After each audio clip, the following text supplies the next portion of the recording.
Hi friends, and welcome back to my New England story. Well, I know I'm posting a little later this week than usual, but we've been pretty busy around here. Two of our three daughters graduated from college in the past week and a half, so we've been busy with that, and because of that, all three girls were home, so I certainly took advantage of that time because, as we know, when the children get older and busier, those opportunities get to be fewer and fewer. Now, one of our daughter's ceremonies was actually held at the Old South Church in Boston. It's on the corner of Washington and Milk Streets. It's just beautiful. I've been by it numerous times, but had never been in it. So I'm going to show you some video and pictures that I took of the inside so you can see that. And a fun fact about this church is that in 1773, Sam Adams gave the signal for the start of the Boston Tea Party. So a little fun fact, and like I said, I'm going to show you some pictures there, and then I'm going to take you to the Boston Common just to show you what that looks like in the spring. Of course, Boston's beautiful any time of year. You know I love Boston. But first, where I'm going to take you out into our garden, we did finish our wattle fence, so I'm going to show you there and show you some plants that I've been buying and what I'm doing as far as planting potatoes this year. So thanks again for joining me, and stay tuned.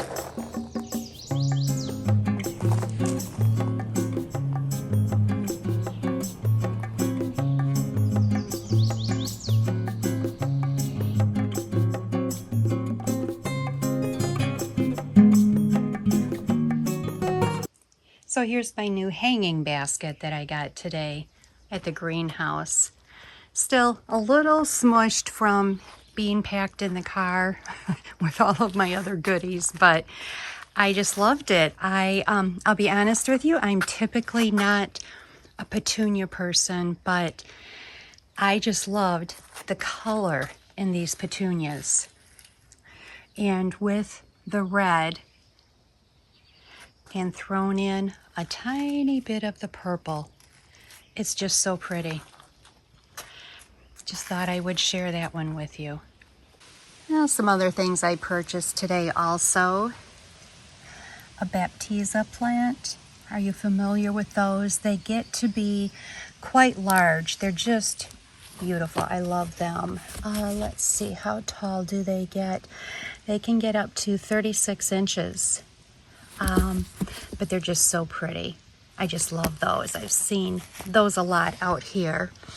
And then look at the color of this hollyhock. To me, that just says old-fashioned flower. My grandmother had hollyhocks in Michigan, and I just love them, and I absolutely fell in love with that color. And then this was something new to me. This is a creeping wintergreen. I was not familiar with that, but again, I'm going to try it. We will see. Another new to me flower. Again, not saying they didn't exist in Michigan, just new to me. Partial sun. Look at the beautiful color. Monk shoot, stainless steel. I don't know, I'm loving the blues and purples to mix in with the colors that I have. And then I went to a little market. It was like a little craft fair here in New Hampshire, and a woman was selling these. So this is called Orange Fizz, and it acts like the citronella plant. It's supposed to keep away mosquitoes. It smells lovely. It smells more, well, orange lemony than your citronella plant. So she said they can get to be quite large. It all depends on what size pot you put it in. This is the pot that I chose to put it in. So I'm going to put that on the back patio, and I'm sure it's guaranteed we're going to be mosquito free this summer. Fingers crossed. I also purchased this white allium plant. The leaves are just a little different than what I have. These are the big globe. They'll be purple, and they are getting ready to pop here. But I was not familiar with the white ones, and so I thought I would try it, and she's already popped this spring, so I was happy about that.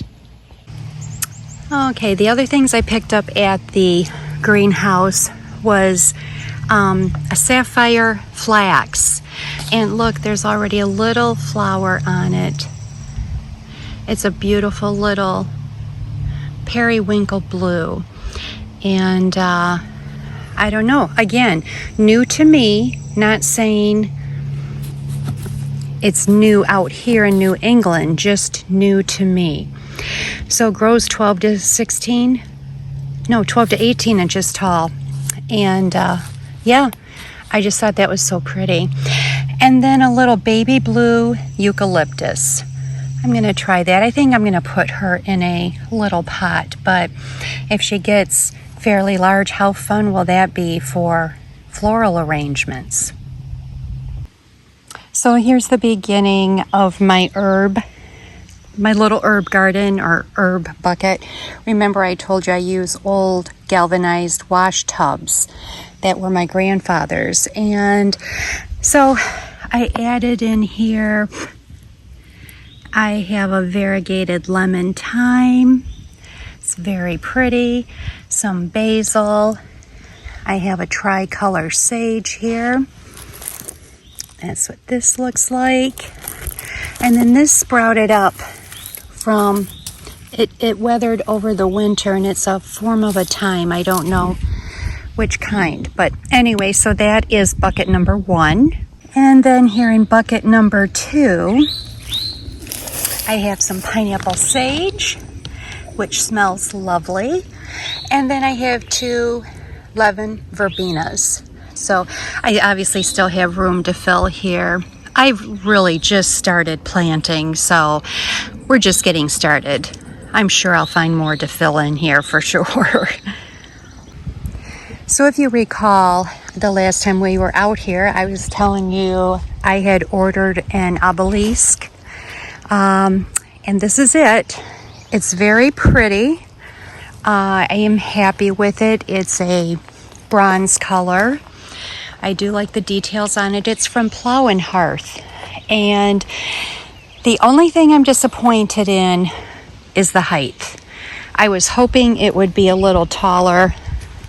My fault. I mean, I wasn't reading correctly. But anyway, it's a trial. I just want to see. I didn't want anything too big because I don't want to take up a ton of space between the 2 beds. So anyway, we're going to try it this year. I have some sweet peas.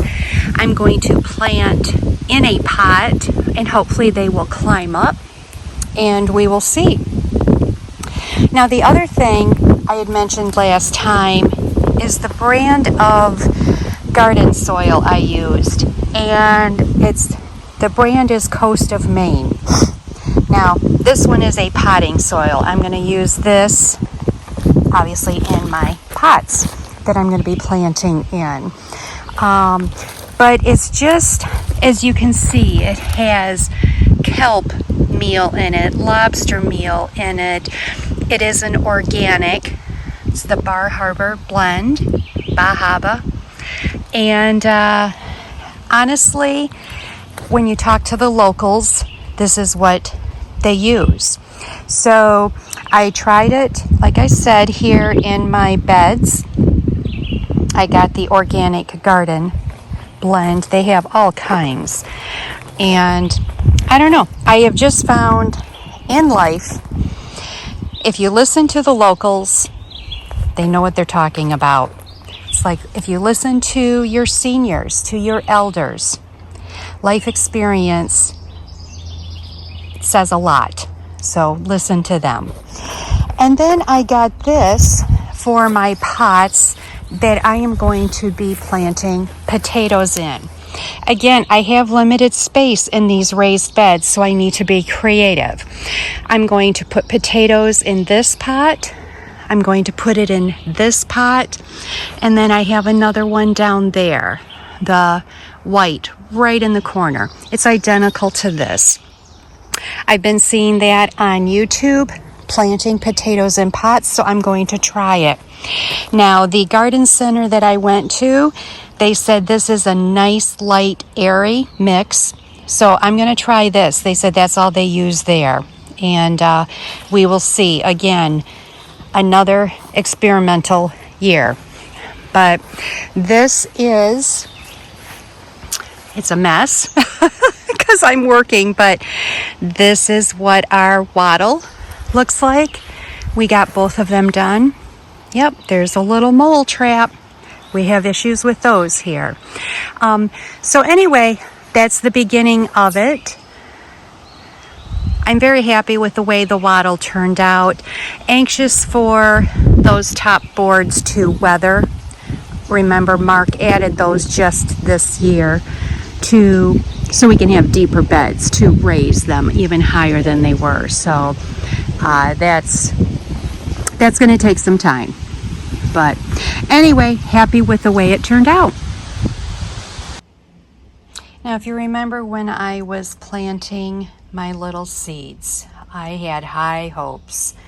And this is what grew. They're looking quite pitiful.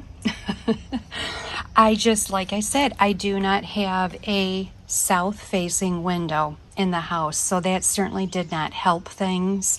I do feel if I'd had possibly a sun lamp type of thing, that would have helped. Obviously, a greenhouse would help, but it's the first time I've ever done it, so it was a trial. And then this is, of course, what happens. You end up going and buying anyway. But now I know. I've tried it. I am going to plant these still. We'll see. Who knows how they'll grow. Maybe once they're outside, they will flourish. We will see. So in the meantime, I have bought some plants to get added to the raised beds. So let's get started.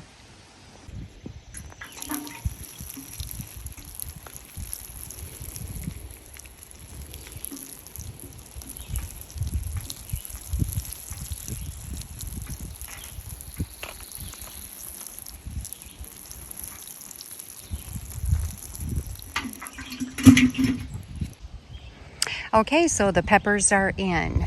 We have some green peppers, yellow peppers. I have red, and then I have some sweet banana peppers. Those are right here. If you recall, I make a hot pepper mustard, and it's used with the banana peppers. I have a video on that. It would probably be from last fall. It's really good if you want to try it. And I decided to add my tomato plants in. So these are my purchased tomatoes here. And then these are my little seedlings. I decided to throw a few in this bed. Let's see how they do. So we're going to call these the purchased tomatoes and these the pitiful tomatoes.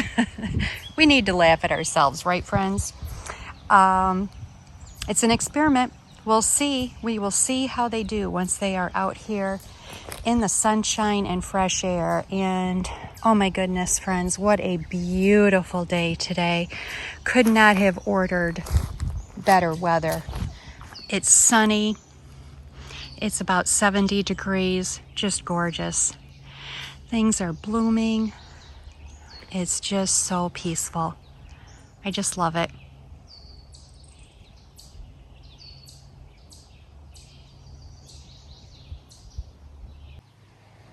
Now, regarding planting the potatoes, so like I said, this is my container, and we've put, filled up the soil little over half full, and it's a very light soil. It's very light and airy, and we did punch some holes in the bottom of this container.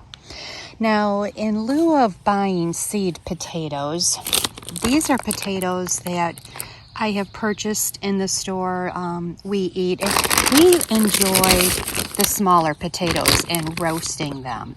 And as you can see, I have just kind of let them go, and they've done what I've hoped they would do. And in order to plant one, they say you need 2 to 3 little sprouts on the potato in order for it to grow. And per my understanding in my reading, obviously if you want larger potatoes, you don't put quite as many in your container. But because I'm hoping for smaller potatoes, then I'm just going to, I have 4 in here, and we're going to see how they do. Now I have a smaller container, so maybe I will only put in 2 in that one. So again, another experiment. I have never planted potatoes in a container before. I have always just planted them in the ground. So this will be an experiment. They say it's pretty easy. The main thing is to just keep them watered. That's what you have to be careful with. So this is the other planter that I did the potatoes in. So it's pretty large. I think the main thing that you are looking for is that it's going to be a taller pot or planter. And mine, I think, are going to be probably about 3 or 4 feet tall. And I mean, that's the other one over there, the little white one. But honestly, I think it's a great idea, even if you just have a little patio, that you could actually plant some potatoes into a container like this and have your own little garden. You don't need to have a large garden. As I said, I'm used to having a larger garden, and I'm just trying to figure out how to do a smaller, what I'm calling kitchen garden. Just playing around with it and seeing my spacing, my height. Now that I have deeper soil, I'm hoping for more success this year. Again, it's an experiment. You don't know until you try. And but I had never thought about planting potatoes in a container until I saw it several places on YouTube. So I'm going to try it. We will see. We will see how many potatoes I get out of this. I don't even know. It's just an experiment, and I would love to hear if you have done this before and what your experience has been. How many have you gotten out of a container, and how tall was your container and wide?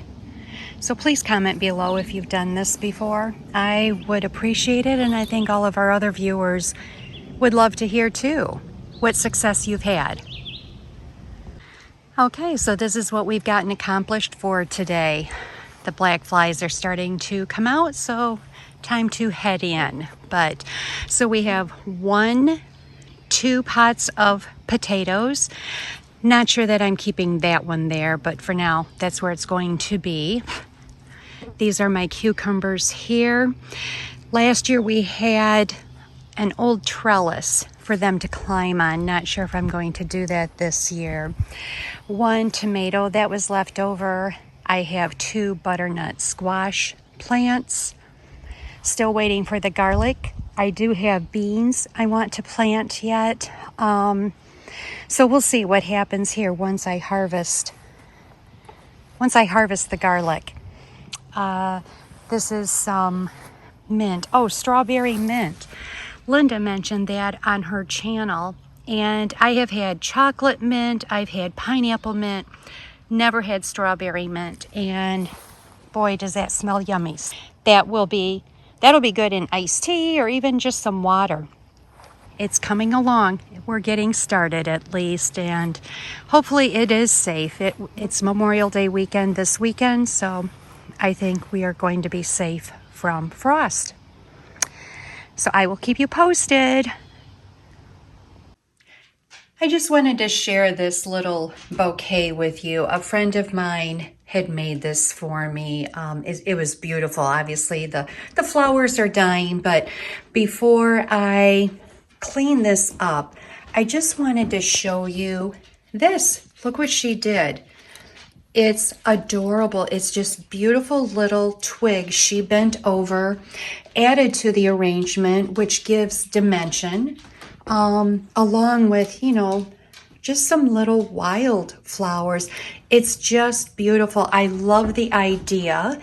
I wanted to share it with you, and thank you, Terry. I hope you don't mind I steal that idea from you, because I think, first of all, I'm going to keep these, but I think I'm going to do that when I'm bringing in flowers from the garden this summer.